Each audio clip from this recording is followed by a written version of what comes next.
Republic Bharat आपके साथ, मैं हूं श्वेता त्रिपाठी।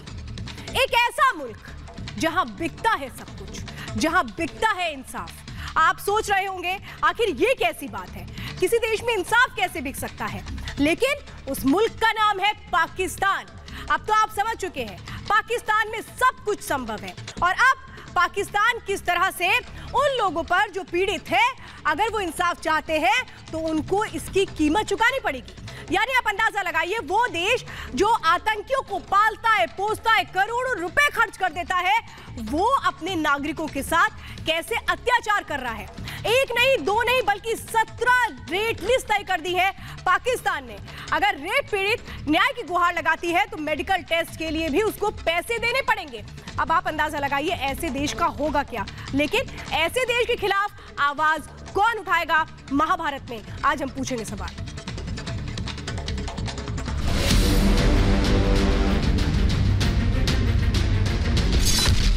आतंकियों पर मेहरबानी दिखाए, पीड़ितों पर कहर बरपाए। पाकिस्तान में पैसे दो, इंसाफ लो। इमरान के नए पाकिस्तान में महिलाओं का अपमान। पाकिस्तान शर्मसार, रेप पीड़ितों पर अत्याचार। इमरान खान का पाकिस्तान आतंकियों पर करोड़ों रुपए खर्च करता है। आतंकियों को पालने पोसने के लिए इमरान खान और उसकी डरपोक सेना जी जान से जुटी रहती है। आतंकियों को हर सुविधा दी जाती है। इसी पाकिस्तान में महिलाओं की बदतर हालत किसी से छिपी नहीं है। हद तो तब हो गई जिस पाकिस्तान को इमरान खान नया पाकिस्तान बनाने के वादे से सत्ता में आए थे, वहां अब सरेआम महिलाओं का अपमान हो रहा है। हद तो तब हो गई जब इमरान सरकार की नाक के नीचे रेप पीड़िता को मेडिकल जांच की रकम तय कर दी गई। पीड़ित को इंसाफ दिलाने की बजाय उससे पैसे वसूलने का फरमान शर्मनाक है। जहां रेप पीड़ित के मेडिकल समेत 17 अलग-अलग रेट चार्ज तय कर दिए गए हैं, जिसके मुताबिक रेप पीड़ित को मेडिकल के लिए 25,000 रुपए देने होंगे, पोस्टमार्टम रिपोर्ट के लिए 5,000 रुपए, फ्रीजर में डेड बॉडी रखने के लिए 24 घंटे के 1,500 रुपए देने होंगे, डीएनए के लिए 18,000, पोस्टमार्टम अगर दूसरे शहर या अस्पताल में होता है तो 25,000 रुपए देने होंगे, urine test 2,000, poison test 4,000, drugs की जांच के लिए 3,000 और पैटर्निटी टेस्ट 20,000 रुपए में होगा। खैबर मेडिकल कॉलेज यूनिवर्सिटी के फोरेंसिक विभाग ने नया आदेश जारी किया है। इमरान सरकार को इस फैसले की जानकारी है। इमरान की नाक के नीचे ये सब हो रहा है। मतलब साफ है, इमरान के पाकिस्तान में जब पैसे दोगे तभी इंसाफ मिलेगा। साफ है कि अगर रेप पीड़ित के पास 25,000 रुपए नहीं होंगे तो पाकिस्तान में उसे न्याय नहीं मिलेगा। ऐसे में सवाल इमरान खान की सरकार से है, जो आतंकियों पर पानी की तरह पैसे बहाते हैं, लेकिन महिला के सम्मान और पीड़ितों पर अत्याचार उनको नहीं नजर आता। सवाल उन लोगों से भी जो बात बात पर मानवाधिकार की दुहाई देते हैं, लेकिन पाकिस्तान में रेप पीड़ितों पर हो रहे इस अत्याचार पर चुप है। Bureau report, Republic Bharat. और चलिए जरा महाभारत की शुरुआत करते हैं उन सवालों के साथ जिनके जवाब आज हम तलाशने की कोशिश करेंगे। इमरान सरकार आतंकियों पर मेहरबानी दिखाती है, लेकिन पीड़ितों पर कहर क्यों बरपाया जाता है पाकिस्तान में? तो सवाल होगा महाभारत में, पाकिस्तान शर्मसार, रेप पीड़ितों पर अत्याचार। सवाल होगा महाभारत में, नए पाकिस्तान में पैसे दो और इंसाफ लो। क्या ऐसा हो रहा है पाकिस्तान में? तो सवाल हम करेंगे, इमरान के नए पाकिस्तान में महिलाओं का अपमान कब तक होता रहेगा? दुनिया में थू थू के बाद अब डैमेज कंट्रोल की कोशिश हो रही है, डैमेज कंट्रोल का दिखावा हो रहा है। और खास मेहमानों का पैनल इस वक्त हमारे साथ जुड़ चुका है। हमारे साथ इस वक्त गुरु प्रकाश पासवान है, नेशनल स्पोक पर्सन है बीजेपी के। स्वागत है आपका। रणमीत मान हमारे साथ है, आपका भी स्वागत है। मेजर गौरव आर्या है हमारे साथ, senior consulting editor strategic affair Republic Bharat. Yana Mirchandani है, सोशल एक्टिविस्ट है। याना आपका भी स्वागत है। और पाकिस्तान से जो आज हमारे खास दोस्त जुड़ेंगे उनमें हमारे साथ होंगे इफ्तिकार चौधरी। सर आप जब जुड़ेंगे, फिलहाल अभी से आपका स्वागत कर देती हूँ। फकर यूसुफजई हमारे साथ होंगे और आरजू काजमी हमारे साथ होंगी। और चलिए जरा डिबेट की शुरुआत करते हैं। जी मेजर गौरव आर्या आपके साथ शुरुआत करूंगी। फकर यूसुफजई भी हमारे साथ है। फकर यूसुफजई जी, पता है कि रेट लिस्ट क्या है सर? आपकी नॉलेज में है?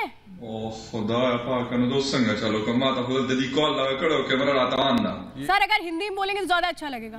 पाकिस्तान में चलिए मैं आपका दोबारा से हम जुड़वाते हैं आपको फिर से, लेकिन सवाल यही है कि आखिर ये क्या हो रहा है पाकिस्तान में।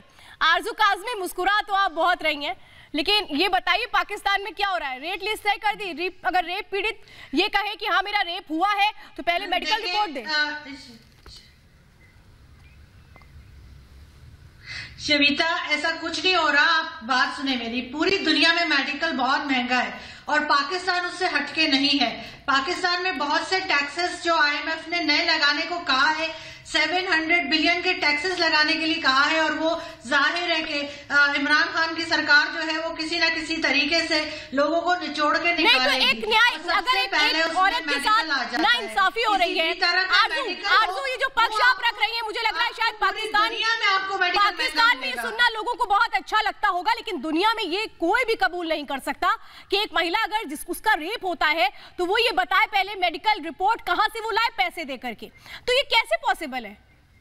क्या इंसाफ नहीं मांगे? इसका मतलब पाकिस्तान में महिलाएं चुप हो जाए? कह रही है ये नहीं होना चाहिए, ये मैं मानती हूँ। तो आप पैरवी क्यों कर रही हैं? मैं मानती हूँ कि ये गलत हो रहा है, लेकिन मैं आपको सिर्फ रीजन बता रही हूँ कि ये कर क्यों रहे हैं। ये इसीलिए कर रहे हैं ताकि इनको आईएमएफ को जवाब दे सके, उनके पैसे भर। तो ये बेशर्मी नहीं है जो आम जनता? मेजर गौरव आर्या एक तरफ तो कह रही है आरजू काज़मी की नहीं बहुत गलत है, लेकिन ये बेशर्मी नहीं है? नहीं, मैं आपको बताता हूं, मुझे लगता है आरजू जी आपने ठीक बात नहीं बोली। आप कोई भी महिला देखिए, एक तो सबसे पहले कि इतना हीनियस क्राइम है कि हम तसव्वुर नहीं कर सकते, जिसके ऊपर बीतती है शायद वही बता पाए, हम तो सोच भी नहीं सकते, इतनी बुरी बात है ये, पहली चीज। दूसरी चीज ये है कि मुझे ऐसा लगता है कि ऐसी बात नहीं कि इंडिया में केस नहीं होते, पाकिस्तान में होते हैं, इंडिया में बहुत केस होते हैं, लेकिन सरकार को कोशिश करनी चाहिए कि उनको फैसिलिटेट करे। ये रेप होते क्यों हैं? मैं 1 मिनट लूंगा श्वेता विथ योर परमिशन। ये रेप होते क्यों हैं? क्योंकि कानून, और मुझे हिंदुस्तानी कानून से भी ये शिकायत है कि the law is with the perpetrators and not with the victim. कानून को, चाहे वो हिंदुस्तान में हो पाकिस्तान में, उसको खड़ा होना चाहिए विक्टिम के साथ, विक्टिम की मजबूती बननी चाहिए, ना कि परपेट्रेटर की। अब होता यह है कि जब आपने रेट लिस्ट लगा दी तो वो लड़की कहां पे जाए? अगर वो गरीब घर की, वो कहां से 25,000 रुपए लेकर आएगी? तो आपने तो उसको ये बोल दिया कि तुम रिपोर्ट मत करो। और आरजू जी, मुझे नहीं लगता कि इसका आईएमएफ में कोई लेना देना है। आईएमएफ का अगर आपको करना है तो आप टैक्स नेट बढ़ाइए, आप टैक्स नेट बढ़ाइए। पाकिस्तान में लोग टैक्स देने का नाम नहीं है, पाकिस्तान में लोग टैक्स ही नहीं देते, आप टैक्स नेट बढ़ाइए। अगर किसी औरत के साथ, किसी महिला के साथ इतना हीनियस, इतना बुरा, इतना गंदा जो कहते हैं, इससे कोई, मुझे नहीं लगता जिसको गुनाह अजीम कहते हैं वो है। अगर ये चीज कोई हुई है, उसके बाद आपने उस महिला के लिए दरवाजे बंद कर दिए कि साहब आपको तो इतना पैसा देना पड़ेगा, गरीब महिला के साथ हुआ, कहां से पैसे लाएगी? आप ये सोचिए ना, कहां से लाएगी पैसे? वो नहीं तो न्याय की तो उम्मीद ही नहीं रखनी चाहिए ना। पाकिस्तान तो खुद ही कह रहा है चीख कर कि भाई मुल्क में न्याय की उम्मीद मत करो, न्याय चाहिए तो फिर पैसा दे दो, इंसाफ चाहिए तो पैसा दे दो। आरजू मैं आपका दोबारा रुख करूंगी और मेरे साथ इफ्तिकार चौधरी भी जुड़ गए हैं। इफ्तिकार चौधरी जी, क्या अब पाकिस्तान में यही बचा था कि इंसाफ तो हम दे नहीं सकते, और अगर इंसाफ फिर भी चाहिए तो पैसे दो और इसके बाद हम देखेंगे? रहीम, बहुत शुक्रिया, आपने बड़ा सेंसिटिव इश्यू लिया। ये देखिए, ये 19 फरवरी की बात है और ये कल की बात है। जो फोरेंसिक रिपोर्ट, उसके जवाब में गवर्नमेंट ठीक है, उसने उनको रद्द कर दिया कि आरजू साहबा को मेरा ख्याल में इस चीज का नहीं पता है। लेटेस्ट न्यूज ये है कि गवर्नमेंट ऑफ KPK ने एक लेटर जो SOG/SD I-39 2020 के तहत उसको कैंसिल कर दिया 2021। और ये बिल्कुल आपकी बात दुरुस्त है कि ये कैसे कि इसके साथ ज्यादती हो रही है और अब 25,000 रुपए उसको कहीं लेके आए। ये बिल्कुल आप परवारिया, मैं आपको अप्रिशिएट करता हूँ सोच, और ये ऐसा ही हुआ है। एक प्रपोजल फोरेंसिक लैब तरफ से आई कि हम जनरली जो है वो चार्ज करेंगे रेप केस में 25,000। अरे तो सर ये तो आप मान रहे हैं ना, फिर आवाज क्यों नहीं उठाते आप लोग? आप लोग नहीं चाहते क्या कि आप लोगों के यहाँ देश में इंसाफ हो, महिलाओं के साथ सम्मान हो, उनकी सुनी जाए? आप नहीं चाहते क्या? तो अब तक तो आप लोग खड़े हो जाना चाहिए था इसके खिलाफ। मैं आपको बता रहा हूँ ना कि ये कैंसिल कर दिया गया है, ऐसी कोई राय जो नहीं होगी। दूसरा ये गुरवाले की बात से मैं मेजर एक बात से आगे सर, वो लेटर की कॉपी मेरे पास भी है, ठीक है? तो मैं जरा दिखा देती हूं आपको, मैं आपको दिखाई देती हूँ। ये कॉपी है, ठीक है? हम भी पढ़ लिख कर ही बैठते हैं, ठीक है? ये कॉपी है, ये कॉपी है जिसमें कहा गया है कि अब आप लोग अपनी गलती को रेक्टिफाई कर लीजिए। अरे गलती करता क्यों है पाकिस्तान? गलती करता क्यों है पाकिस्तान? इतनी बड़ी गलती आप करेंगे, इतनी बड़ी गलती करेंगे जिसमें आप कहेंगे कि रेप पीड़ित को मेडिकल टेस्ट के लिए पैसे देने होंगे, पोस्टमार्टम के लिए पैसे देने होंगे, बॉडी को फ्रीजर में रखने के लिए 1500 रुपए देने होंगे 24 घंटे के लिए। गलती करते क्यों? पहले तो मुझे ये बता दीजिए।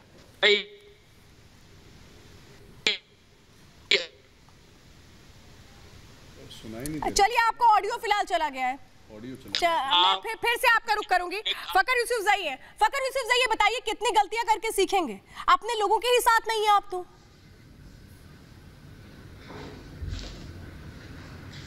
सबसे पहले Savita, thank you very much for inviting. और जिस चीज के ऊपर आप लोग डिस्कशन कर रहे हैं, that was proposed by the Khyber medical जो यूनिवर्सिटी है उनकी तरफ से।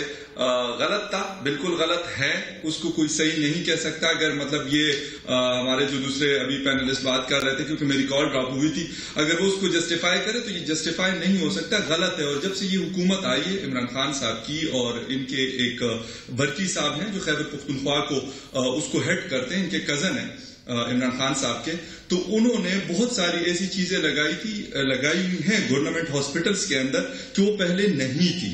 और उसकी वजह यह है कि वो बंदा क्योंकि पैराशूट के जरिए आया हुआ है अमेरिका से, यहाँ पे मतलब वो जॉब के लिए उसको लाखों रुपए की सैलरी मिल रही है यहाँ पर, और उसका एक ही काम है कि किसी तरीके से लोगों का खून चूसना, जो ऑलरेडी हुकूमत कर रही है। तो मेरे ख्याल में इनको ये चीज जहां पे नजर आती है तो उसके ऊपर ये मतलब जो चीज इनको नजर आती है तो उसके ऊपर ये टैक्स 2-3 4 दफा उसके ऊपर टैक्स लगाते हैं। बात देखिए, चलिए फकर यूसुफजई, आपने ये माना तो कि गलत है, ऐसा होना नहीं चाहिए, लेकिन ये गलत हो क्यों जाता है? या ना मुझे ये बताइए, ये तो बड़ी शर्मिंदगी वाली बात है। इस पर तो अब तक एक्शन हो जाना चाहिए था, इस पर तो अब तक जेल हो जानी चाहिए थी जिन लोगों ने ये कोशिश की है। आप एक लेटर लिख रहे हैं, एक चिट्ठी लिख रहे हैं, नहीं वापस ले लो, ये सब ये क्या तरीका है? ऐसे मिलता है किसी देश में इंसाफ? देखिए, आप शर्म की बात कर रही हैं, आप कह रही हैं कि ये बेशर्म है। मैं आपको बता दूं, जब अपनी औरतों को ये चाइना में बेचते हैं उन्हें शर्म नहीं आती। सिंध की हिंदू लड़कियों को जबरन कन्वर्ट करके बच्चियों को बूढ़ों से शादी करवा देते हैं, उन्हें तब शर्म नहीं आती। इनके बड़े बड़े ऑफिसर्स के गंदे एमएमएस आते हैं, उनको तब शर्म नहीं आती। सिंथिया रिची जैसे फॉरेन कॉरेस्पॉन्डेंट्स को बुला के उनको मोलेस्ट करते हैं, इन्हें तब शर्म नहीं आती। करीमा बलोच जैसी विमेन वॉरियर्स की आवाज दबाई जाती है, उनके खिलाफ साजिश की जाती है, उन्हें तब शर्म नहीं आती। जिन कश्मीरियों को ये अपना कहते हैं, उसी आजाद कश्मीर से हमेशा पाकिस्तान का पक्ष लेने वाली मारिया तराना इकबाल, इसको मोलेस्ट किया, तब इनको शर्म नहीं आई। आप कह रहे हो कि इन्हें शर्म आनी चाहिए, कहां से आएगी इनको शर्म? बताइए आप, कहां से आएगी? और किसी गरीब औरत का वहां पे रेप हो जाए तो वो बस समझ ले कि उसे इंसाफ तो मिलेगा नहीं। किसी गरीब के घर में मौत हो जाए, मर्डर हो जाए उसका, तो उसके घर वाले समझ ले कि ये बस हमारा नसीब है। रेप विक्टिम 25,000 देगी तब उसका होगा डीएनए टेस्ट, लेकिन अगर जो रेपिस्ट है वो 50,000 देगा तो फोरेंसिक की रिपोर्ट बदली भी जा सकती है। इसका यही तो मतलब है ना। एक बात मैं पूछना चाहता हूं श्वेता, अगर आप ठीक समझें तो। मेरे जो पाकिस्तानी दोस्त हैं यहाँ पे, फखर साहब से भी पूछूंगा, अर्जू काजमी से भी पूछूंगा कि आप एक बात बताइए ना, इस्लामिक रिपब्लिक ऑफ पाकिस्तान है, आप लोग कहते हैं इस्लामी रिपब्लिक पाकिस्तान है, जमहूरियत है आप लोग कहते हैं, तो इस्लामी कानून नाफिज क्यों नहीं करा इधर? और क्यों ऐसा है कि रेप की पनिशमेंट क्या है सर इस्लाम में? ये जो सारा जोर है ये औरत के ऊपर क्यों है? अगर उसके साथ इतना बुरा वाकया हुआ है तो उसके ऊपर सारा, why is the burden of providing evidence and financial inputs on the women? ये मर्द के ऊपर क्यों नहीं है? अगर सर कलम करना है तो उसका सर कलम करिए ना। आप तो कहते हैं आप इस्लामिक रिपब्लिक ऑफ पाकिस्तान है, जब आप कहते हैं, आप फख्र से कहते हैं आपका नाम है इस्लामिक रिपब्लिक ऑफ पाकिस्तान है, तो इसमें इस्लाम कहां से आ गई? ये तो गैर इस्लामी चीजें हैं जो कर रहे हैं यहाँ पे, ये तो गैर इस्लामी है, ये तो इस्लामी नहीं है। आप बताइए, जो रेप अगर करेगा, ये बात मैं इंडिया के लिए भी कहता हूं, जो इंडिया में रेप करेगा टांग दो उसको, नो इफ नो बट, टांग दो उसको, सीधी बात है, kill them, they deserve death. जिसने ये भी बोला था जब यहाँ पे केस हुआ था, बहुत एक बड़ा खौफनाक केस हुआ था इंडिया में, एक लड़का था 17 साल का जिसने रेप करा था, तो लोगों ने ये बोला कि साहब ये तो 17 साल का लड़का है, ये तो जुवेनाइल है। और उस समय भी मेरा पब्लिक स्टेटमेंट यही था, if he is old enough to rape, he is old enough to die. तो मैं इस चीज से इत्तेफाक नहीं रखता कि आईएमएफ का जो आरजू जी ने बोला है ना, गलत बात है आरजू जी, कि आईएमएफ का बड़ा लोन चढ़ गया तो उस बेचारी मासूम लड़की ने जिसके साथ ये बुरा वाकया हुआ, उसने लोन थोड़ा ना लिया है, लोन तो सरकार ने लिया है। आपकी सरकार लोन पे लोन ले रही है, आपका नवाज शरीफ ने लोन लिया है, आपके जरदारी ने लोन लिया है, आपके परवेज मुशर्रफ ने लोन लिया, अब आपके इमरान खान लोन ले रहा है, लेकिन जिसके साथ रेप जैसे भयानक वारदात हुई है वो उसका चुकाए। बाहर रहने वाले आरजू जवाब दीजिए। मेजर गौरव आर्य आपसे पूछ रहे हैं। मैं आपको ये हरगिज नहीं कह रही भी लूटेंगे या ना आपके पास में आऊंगी, जरा आरजू से जवाब ले उस लेते हैं। लड़की से हमने सारा लोन चुकाना है। मैंने ये बताने की कोशिश की है कि ये गवर्नमेंट कहां पे अपने जो मुसीबत में फंस चुकी है। और जहां तक रेप की बात आप कर रहे हैं, बिल्कुल मुझे हमदर्दी है उन सब लोगों से जिनके साथ ये गलत काम होता है, और बिल्कुल गवर्नमेंट को इसमें कोई भी पैसे नहीं लेने चाहिए। लेकिन आरजू, आप ये कह रही है कि गवर्नमेंट कहां फंस चुकी है, क्यों नहीं काउंट करते? मैं आपसे ही पूछना चाहती हूँ, आपकी सरकार कहाँ नहीं फंसी है? उसके लिए भी ऐसे आरजू, आपकी सरकार तो सिर्फ फंसी है ना, और जहाँ वो फंसती है कहती है साजिश हो रही है, साजिश हो रही है, सिर्फ एक रोना साजिश साजिश साजिश। लेकिन मुझे लगता है आरजू, आप आज ये बोल ही दीजिए और पाकिस्तान के लोग भी सुन लें कि अगर पाकिस्तान की सरकार ऐसा कुछ करती है, पाकिस्तान में इस तरीके के मेडिकल कॉलेजेस इसी तरीके का हुक्म देते हैं, तो सारी महिलाएं खड़ी हो जाएंगी। ये वो पाकिस्तान की नई महिलाएं हैं जो पाकिस्तान में इंसाफ की बात देखिए। मुझे लगता है आरजू आप ये बात बोलिएगा। मैं फिलहाल कुछ और केस के पास जा रही हूँ, फिर मैं आपके पास दोबारा आऊंगी। गुरु प्रकाश पासवान, सारे लोगों की बात तो आपने सुन ली होगी, क्या ये मान के चले वो लोग भी अब अपने कान बंद कर चुके हैं, अपनी जुबानों पर ताला लगा चुके हैं, जिनको मानवाधिकारों की लेकर के अपने आप को हमेशा आगे रखते थे, वो कहां छुप गए? आज पाकिस्तान में इन महिलाओं का, इन लोगों का कोई मानवाधिकार नहीं है। नहीं, बिल्कुल सही कहा आपने श्वेता जी। मैं यहाँ पे रिमाइंड करना चाहता हूँ, जो सरहद पार के हमारे दोस्त यहाँ बैठे हैं, जिस देश के पूर्व में वजीर आजम रहे परवेज मुशर्रफ, वो ये कहते हैं कि उनका आधिकारिक स्टेटमेंट है कि Pakistani women get rape to get rich और ऑब्टेन वेस्टर्न वीजा।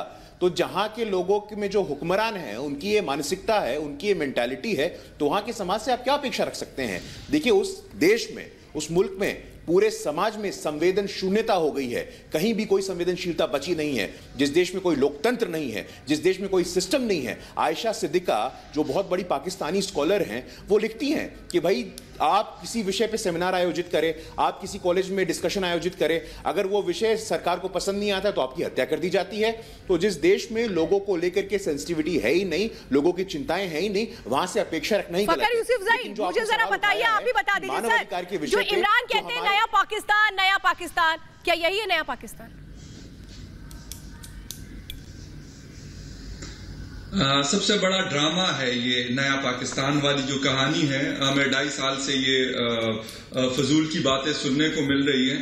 और कल ही बाय इलेक्शन हुआ है सविता, और उसके अंदर 4 सीटों पे हुआ है और उसमें से 3 PMLN यानी नवाज शरीफ की पार्टी जीती है। और ये एक जिसे कहते हैं इस बात का सबूत है कि इमरान खान के ऊपर अब लोग कितना ट्रस्ट कर रहे हैं। लेकिन बात यह कि वो जिसे हमारे यहाँ कहा जाता है ना कि शर्म मतलब एक ऐसी चीज है जो उसको नहीं आती, उसने लोगों का बेड़ा गर्क करके रखा हुआ पिछले 2.5-3 सालों से। जिस तरीके से महंगाई है, इन्फ्लेशन हाई हो रहा है, अनएम्प्लॉयमेंट है, बहुत सारे मसाइल हैं। डेट्स, हमारे फॉरेन डेट्स जो हैं वो नए टैक्स के शराइत पर वो हमें पैसे दे रहे हैं IMF, और उसकी जो तकलीफ है, उसकी जो परेशानी है, वो एक आम सिटीजन को उठानी पड़ रही है। तो नया पाकिस्तान नहीं है, सिर्फ एक कहानी है। लोगों को ये चूरन बेचने की कोशिश की जा रही है, लेकिन हकीकत से इसका कोई ताल्लुक नहीं है।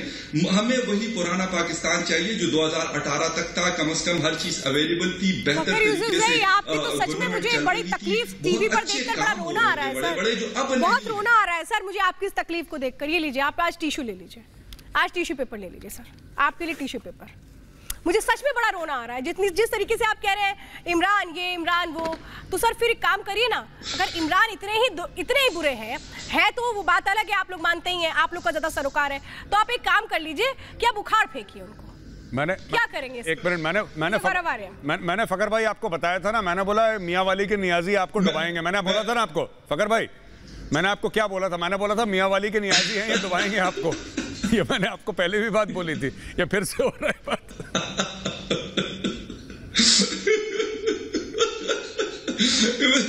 याद है मुझे बिल्कुल आपकी बात। नहीं, मसला ये है कि अगर फ्री एंड फेयर इलेक्शन हो, जिस तरह कल 4 सीटों पे हुए जिसमें से 3 ये लोग हारे और एक के ऊपर इन्होंने वहां झगड़े दंगे फसाद कर दिए थे, जिसकी वजह से इलेक्शन कमीशन ने उसको कैंसिल कर दिया, तो इनको अपनी औकात याद आ जाएगी कि ये कितने पानी में है। ये कोई कहीं पे भी नहीं है किसी के कंधों पे सवार होके ये आए हुए और ये मतलब बैठ के बड़ी बड़ी डेंगे मारने की कोशिश करते हैं। हकीकत से इसका कोई ताल्लुक नहीं है।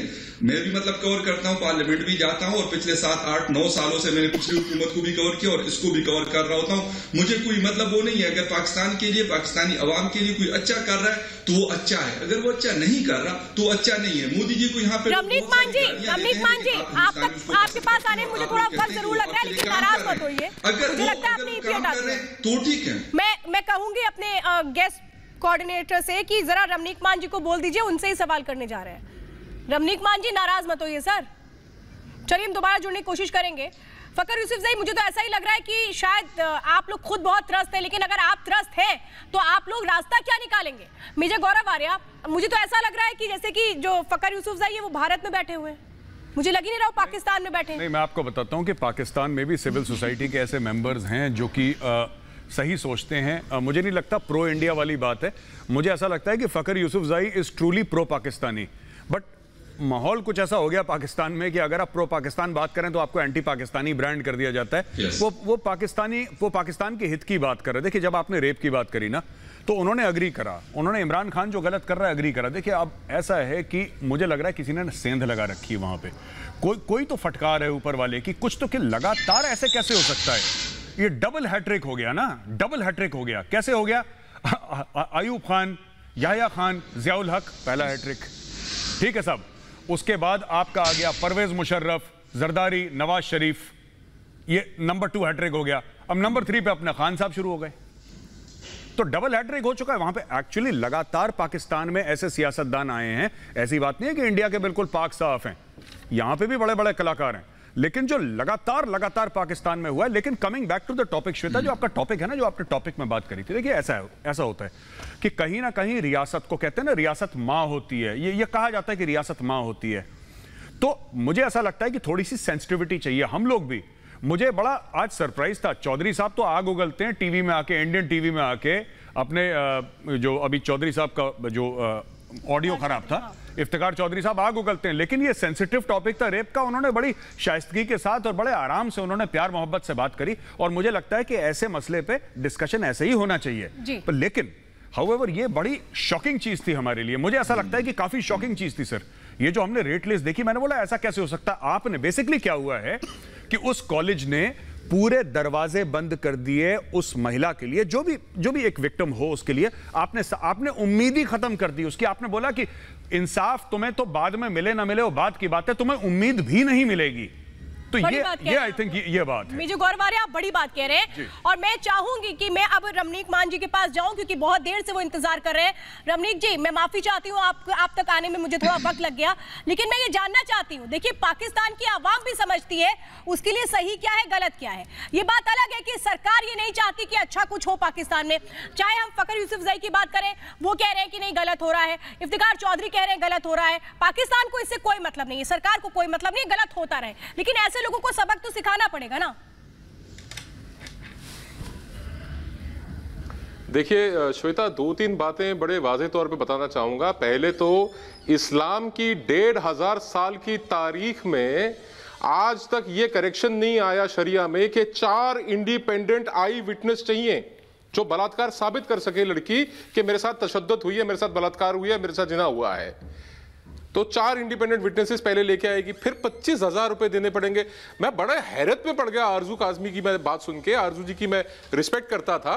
इन्होंने कहा कि साहब IMF का लोन, और इन्होंने कहा कि साहब टैक्सेस लगाने पड़ते हैं। जिसका बलात्कार हो रहा है उसके ऊपर 25,000 रुपए का टैक्स, तो $700 बिलियन चुकाने के लिए आपको अपने मुल्क में कितने बलात्कार करवाने पड़ेंगे? आप सोच के देखिए इस बात को। कितनी हैरत की बात है, बेशर्मी की बात है, ये कमाल की बात है। और आपके मुल्क में गरीब की बेटी, गरीब की बहन के साथ अगर तशद्दुद होती है तो वो तो बेचारी जाएगी नहीं कि 25,000 में दूंगी कहां से और 4 गवाह कहां से लेके आऊंगी। और तीसरी महत्वपूर्ण बात आपके मुल्क की, देखिए हंसने वाली बात यह है कि जिंदगी के साथ भी और जिंदगी के बाद भी, जिंदा रहते हुए अगर आपके साथ बलात्कार हुआ तो 25,000 भरोगे और मरने के बाद 1,500 रुपए मोर्चरी का खर्चा दो। ये आपके हालात हैं। और वो पेशावर की थी लड़की जिसका वो एक बहुत दिन से वो मीम चल रहा था कि ये हमारी कार है और ये मैं बताता हूं, ये आपका मुल्क है, ये आपके कानून है और ये जाती हो रही है, ये आपके मुल्क में महिलाओं के ऊपर जाती हो रही है। ये भी एक चीज आप जरा ध्यान में रखना। और फकर भाई, मैं हैरत में हूं, ये खैबर के हैं आप, केपीके के हैं आप तो पठान हैं। ये ऐसे कानून, ऐसे लोग आपके मुल्क के अंदर आप बर्दाश्त कैसे कर रहे हैं? और अभी मेजर साहब कह रहे थे कि ये मियां वाली के जो नियाजी हैं ये पठान, अरे आप लोग मतलब आप लोग यहाँ पे इंडियन टेलीविजन पे बैठ के कह देते हैं कि साहब गलत हो रहा है, आपकी बात मान ली गलत हो रहा है, पर उसको सुधारने के लिए कर क्या रहे हैं? और अगर आरजू जी बीइंग अ वुमन ये कहेंगे कि साहब टैक्सेस कलेक्ट करने हैं, IMF का हमारे ऊपर बोझ है, तो क्या यार आप जिसके साथ तशद्दुद हो रही है, जिसके साथ बलात्कार, उससे टैक्सेस इकट्ठे करेंगे आप? इनकम के ऊपर टैक्स होता है, बलात्कार के ऊपर भी टैक्स है, वो भी विक्टिम के ऊपर। रमनीक मान जी, आपने बड़ी बात बोली है। देखिए यही बात तो है जो हम समझने की कोशिश कर रहे हैं। और आरजू काजमी से तो शायद आज मुझे ये उम्मीद थी कि आरजू जब अपनी डिबेट की शुरुआत करती, आरजू आज आपसे सभी को उम्मीद थी कि जब आज डिबेट की आप शुरुआत करती तो कहती उखाड़ फेंको इमरान सरकार को, इमरान सरकार को उखाड़ फेंको, शायद आप ये कहती। लेकिन ठीक है, मेरी बात सुने। हाँ बोलिए आप अपनी बात। आप मेरी बात का मतलब ही नहीं समझे आप लोग। मैं ये बात कर रही थी कि क्योंकि इनको IMF का कर्जा चुकाना है तो ये हर तरफ से पैसे खींचने की कोशिशें कर रहे हैं, चाहे वो मेडिकल हो, चाहे वो एजुकेशन हो, चाहे वो कुछ भी हो। मैं ये बात कर रही थी। मैंने आरजू जी ये जस्टिफिकेशन है। अच्छा बताइए, चलो 25-25 हजार रुपए करके $700 बिलियन कितनी देर में इकट्ठा होगा? कितने बलात्कार करवाएंगे आप अपने मुल्क में? बताइए। नहीं आरजू जी, गोइंग बाय योर एनोलॉजी, आपके लॉजिक के मुताबिक अगर चला जाए तो कितने बलात्कार कराने पड़ेंगे $700 मिलियन इकट्ठे करने के लिए? 25,000 पाकिस्तानी रुपए के हिसाब से। This is no logic Arzoo ji, very shameful, I am sorry, very shameful. समझ नहीं आ रही। अच्छा ठीक है, ठीक है, आपकी 25,000 रुपए क्यों लगाइए बता दो। चलो मेरे को आपका गणित समझ में नहीं आया, पर एक विक्टिम के ऊपर 25,000 रुपए का जुर्माना। आरजू कह रही है कि मेरी बात तो किसी को समझ में नहीं आ रही है। फकर यूसुफजई और मेजर गौरव आर्या से अब मैं डिबेट को आगे बढ़ाना चाहती हूँ। फकर यूसुफजई, आपको समझ में आ रही है आरजू की बात? आरजू कह रही है कि दरअसल पैसे लेने हैं तो कोई भी हथकंडे अपना लेंगे। अरे कोई भी हथकंडे कैसे अपना लेंगे भाई? कैसे जस्टिफिकेशन हो सकता है इस बात का? नो सविता, बात जो वो कर रही है वो ये कह रही कि इस हुकूमत ने ये कोई जगह नहीं छोड़ते, इनको कुछ भी, इनको ये कोई मतलब तमीज नहीं है कि यार हम किस चीज के ऊपर ये पैसे इकट्ठे कर रहे हैं। उसके कहने का मतलब ये है कि ये जब IMF से कर्ज लेते हैं तो उसके लिए किसी भी हद तक जाते हैं, ये उसका पॉइंट ऑफ व्यू है जो मैं समझाऊं। और गालिबन वो यही कहना चाह रही, जो आप लोग उसको शायद मिस इंटरप्रेट कर रहे हैं या जो भी कर रहे हैं, लेकिन वो यही उसकी बात यही है। और मैंने भी यही बात कही है कि जब से इन्होंने उस बरकी वर्की को लेके आए हुए हैं वहां पर खैबर पख्तूनख्वा में, तो वो यही कर रहा है, वो किसी चीज को नहीं छोड़ रहा, मुर्दा जिंदा कोई भी हो, मर्द औरत ट्रांसजेंडर जो भी है, लेकिन वहां से अगर पैसे वसूल हो सकते हैं तो किसी भी हद तक जा रहे हैं। तो ऐसे मुल्क की आवाम क्या कर रही है? गलत यही गौरव आर्या, अगर ये बात, अगर फकर यूसुफजई भी इस बात को कह रहे हैं और चलिए मैं कहती हूँ आरजू भी कह रही है कि इस गवर्नमेंट के पास कुछ बचा नहीं है, तो पाकिस्तान की आवाम क्या कर रही है? ऐसे सरकार को तो उखाड़ फेंकना चाहिए। मैं आपको बताता हूँ, ये आज की कहानी नहीं है श्वेता, बहुत पुरानी कहानी है। एक लेफ्टिनेंट कर्नल कालों हुआ करते थे इंडियन आर्मी के, वो पार्टीशन के बाद चले गए पाकिस्तान, और पाकिस्तान में भी पाकिस्तान आर्मी में थे लेफ्टिनेंट कर्नल कालों। आप उनको फैज़ अहमद फैज़ के नाम से जानते होंगे। वो इंडियन आर्मी के ऑफिसर थे और बाद में पाकिस्तान आर्मी में रहे। उनको जिया ने काफ़ी तशद्दुद करी, उनको जेल में डाला। तो उन्होंने पाकिस्तान के बारे में एक नज्म लिखी थी। श्वेता आपकी इजाज़त हो तो 2 लाइन में पढ़ूं कि ये दाग दाग उजाला, ये शब गजीदा सहर, वो इंतज़ार था जिसका, ये वो सहर तो नहीं, ये वो सहर तो नहीं जिसकी आरजू लेकर चले थे यार कि मिल जाएगी कहीं ना कहीं। ये उन्होंने तब लिखा था। And what a great far sighted man he realise then this moth eaten dawn. उन्होंने तब लिखा था, उनको तब नाउम्मीदी हो गई थी। और ये लोग वो थे जिन्होंने शुरू में मतलब जो शुरू में जिन्होंने पाकिस्तान को अपने सामने बनते हुए देखा था। आप लोग कहते हैं ना कि पाकिस्तान के रहनुमाओं में से एक अल्लामा इकबाल भी थे। आज मैं शुक्रगुजार हूं अल्लामा इकबाल का, और आई मीन ठीक है, मैं नॉट शुक्रगुजार, मतलब मेरा कहने का मतलब है कि मैं शुक्रगुजार हूं भगवान का, ऊपर वाले का, कि अल्लामा इकबाल को पहले उठा लिया। क्योंकि अगर वो देखते बनते हुए और फिर उनका दिल टूटता। मैंने उनकी पढ़ी है पूरी, मैंने उनका पूरा पढ़ा है, शिकवा जवाब शिकवा, और उनके क्या इमोशंस थे, क्या उनकी फीलिंग थी पाकिस्तान के बारे में, और भी उनके मैंने कलाम पढ़े हैं। और आज बड़ी सैडनेस होती है कि क्या हो रहा है। देखिए मुल्क में, हर एक मुल्क में गुर्बत है, हर एक मुल्क में। इंडिया में रेप नहीं होते क्या? कि पाकिस्तान में ही होते, इंडिया में नहीं होते? लेकिन जब आप ऐसा देखें कि रियासत अपने लोगों की दुश्मन बन गई है, तब दिल टूटता है फखर यूसुफजई साहब, तब दिल टूटता है कि रियासत अपने लोगों के पीछे हाथ धो के पड़ गई है। तो ये इसीलिए मैंने बोला ये दाग दाग उजाला। इफ्तिकार चौधरी भी हमारे साथ आ चुके हैं। इफ्तिकार चौधरी जी बताइए। और जो आपने हाँ फखर यूसुफजई आप अपनी बात पूरी करें और इसके बाद में जाऊंगी इफ्तिकार चौधरी पर। जी मैं कह रहा हूं जो मेजर साहब ने नज़म पढ़ी, बिल्कुल मैं उनसे एग्री करता हूं कि उन्होंने चीजें देख ली थी कि जो लोग आ रहे हैं और मुल्क को चलाने के लिए जिस तरीके से वो मुल्क को मतलब अपने स्टेक्स को सेव करने के लिए वो किसी भी हद तक जा रहे हैं, उनको किसी की परवाह नहीं है कि यार 22 करोड़ आवाम के ऊपर क्या गुजर रही है। लेकिन अगर वो उसकी तिजोरियां, उनकी तिजोरियां और बैंक बैलेंस बढ़ रहा है अमेरिका, लंदन और दुबई में, तो वो कहते हैं यार we don't care about this nation. तो ये असल इशू है और वो समझ गए थे, इसलिए उन्होंने ये नज़म और इस तरह की चीजें उन्होंने लिखी हैं। याना मैं आपसे जरा समझना चाहती हूँ, यहाँ देखिए एक बड़ी बात है कि चाहे फखर यूसुफजई हो या आरजू काज़मी हो, इनके दर्द को हम समझ सकते हैं, लेकिन इनका दर्द दूर कैसे होगा, उसकी दवा कहाँ से आएगी? जी मैं वही कह रही थी, मेरे पास शायद कुछ सोल्यूशन होगा, अगर ये चाहे तो सुन सकते हैं। देखिए पाक पीएम अगर प्राइवेट जेट से नहीं जाके अगर पैसेंजर प्लेन से जाते, इससे इनके लोन्स नहीं चुक रहे, ठीक है ना। फॉरेन रेमिटेंसेस की भीख मांगते रहते हैं जो पाकिस्तानी बाहर रहते हैं, उससे उनके लोन नहीं चुक रहे, ठीक है ना। तो सऊदी से भीख मांगते, इससे उनके लोन नहीं चुक रहे। तो ठीक है, देखिए जब अगर इन्होंने कुछ भी बिजनेस का इनको कुछ भी दिमाग है तो इनको ये चीज पता होगी कि कोई भी एंटिटी जब अपने लोन नहीं चुका पाती तो वो इज्जत से अपने आप को बैंकरप्ट डिक्लेयर कर देती है। तो ये अपने आप को बैंकरप्ट डिक्लेयर कर दे, बलूचियों को उनका बलूचिस्तान दे दीजिए, पश्तूनिस्तान दे दीजिए, पश्तूनों को सबकी तो तहरीक चल रही है, सिंधियों को उनका सिंधु देश दे दीजिए, और जो बचा कुचा इनका जो पंजाब है वो नीलाम कर दीजिए, इंडिया ही खरीद लेगा, अपने सिख भाइयों के लिए हम लाहौर खरीद लेंगे, तो बेच दीजिए ना। क्यों पकड़ के बैठे हैं ऐसा हारा हुआ देश, ऐसा हारा हुआ देश पकड़ के क्यों बैठे हैं? जहां भी जाते वैसे आरजू पूरा मुल्क नीलाम कर दो, अगर इतनी ज्यादा लोन हो गया है तो मुल्क को गिरवी तो वैसे ही रख दिया, आप नीलाम कर दो। नहीं 44,000 बिल्डिंग नीलाम तो कर रखी है, और क्या है? आरजू नहीं क्यों नीलाम करते हैं? बिल्कुल जो गवर्नमेंट भी आती है वो अपनी तरफ से कोशिश तो करती है कि मुल्क को चला सके, इसलिए कि ये तो कोई तरीका नहीं है, ना ही ये कोई सोल्यूशन है जो याना बता रही है कि मुल्क को नीलाम कर दें।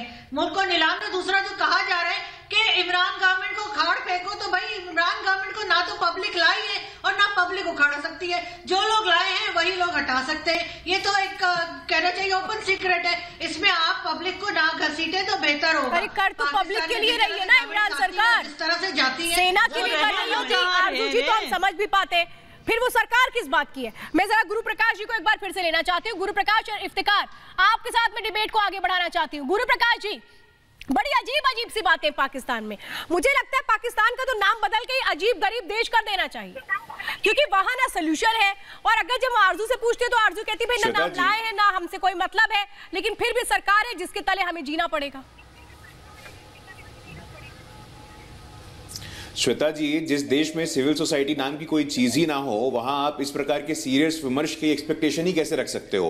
मुझे समझ में नहीं आता है। मैं आरजू जी की बातों को सुन रहा था, एक महिला होने के बावजूद आपके हृदय में इतनी सहानुभूति नहीं है, और बहुत सही कहा गौरव जी ने कि जीने आप जब तक जीवित है तब भी आप फेस करते हैं और मरने के बाद भी फेस करते हैं। कितना दुर्भाग्यपूर्ण है।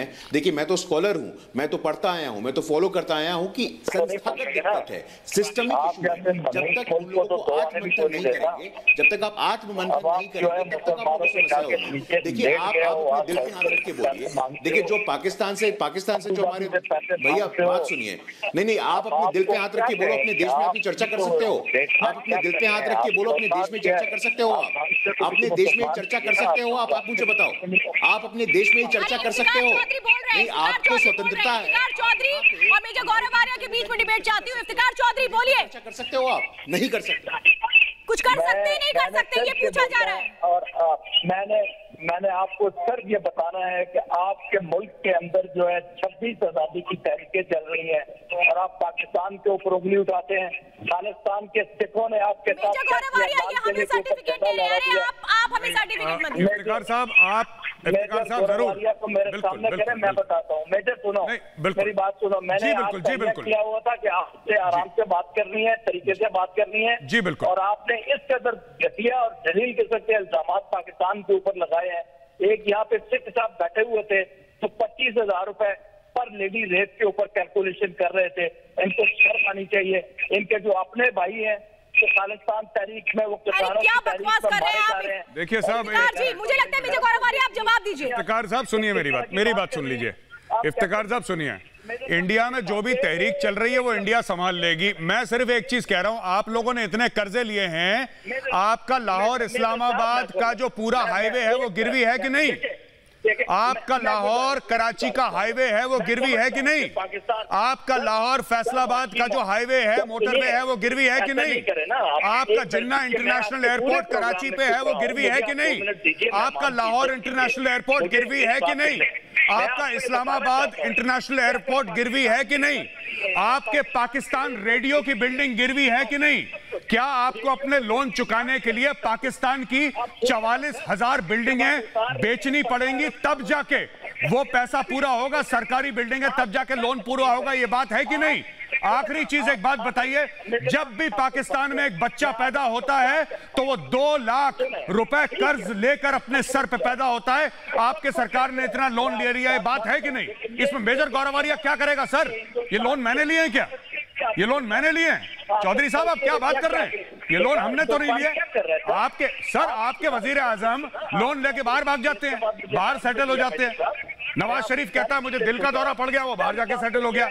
जरदारी कहीं और भाग गया पैसे लेके। आपके आर्मी चीफ बाहर भाग जाते हैं। आपका इमरान खान कहीं और बनीगाला से अपने पैसे बाहर भेज रहा है, पता लगा इंडिया और इजराइल से पैसे खा रखे हैं उसने। इसमें सर गौरवारिया क्या करेगा? आप मुझे क्यों दोष दे रहे हैं? नहीं चौधरी साहब सुनिए, मेरी बात सुन लीजिए। आप हमें क्यों दोष दे रहे हैं साहब? आप बताइए पाकिस्तान में कौन सी ऐसी बड़ी बिल्डिंग है सरकार की, कौन सा ऐसी बड़ी चीज है जो कि गिरवी नहीं? आप बताइए। और अगर मैं झूठ बोल रहा हूं तो आप नेशनल टीवी पे बोलिए कि गौरवारिया तुम झूठ बोल रहे हो, मैं माफी मांगूंगा आपसे। आपके एयरपोर्ट्स गिरवी नहीं है सबके सब? आप बताइए ना साहब, आपके एयरपोर्ट्स गिरवी नहीं है? आपके मोटरवेज गिरवी नहीं है? आपके पाकिस्तान रेडियो की बिल्डिंग, पाकिस्तान टेलीविजन की बिल्डिंग, ये सब गिरवी नहीं पड़ी है? ये क्यों गिरवी है? आपका F9 का पार्क है, वहां पे फखर यूसुफजई साहब वॉक करने के लिए जाते हैं। आपने पूरा पार्क बेच दिया सर चाइना को। आपने पार्क बेच दिया सर जहां पे बच्चे खेलते हैं। आप मुझसे कह रहे हैं कि तहरीक चल रही है इंडिया में। मुझे तो आपकी बात ही समझ में नहीं आती है। अरे इफ्तिकार चौधरी, ये 1 वे ट्रैफिक नहीं है सर, ये 2 वे ट्रैफिक है। आपको मेजर गौरवारिया की भी सुननी पड़ेगी और आपके सर्टिफिकेट की हमें कोई जरूरत नहीं है। जिनके घर शीशे के होते हैं ना, वो दूसरों के घरों पर पत्थर नहीं फेंकते।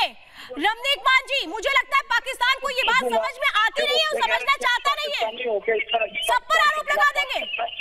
आपके पास है क्या?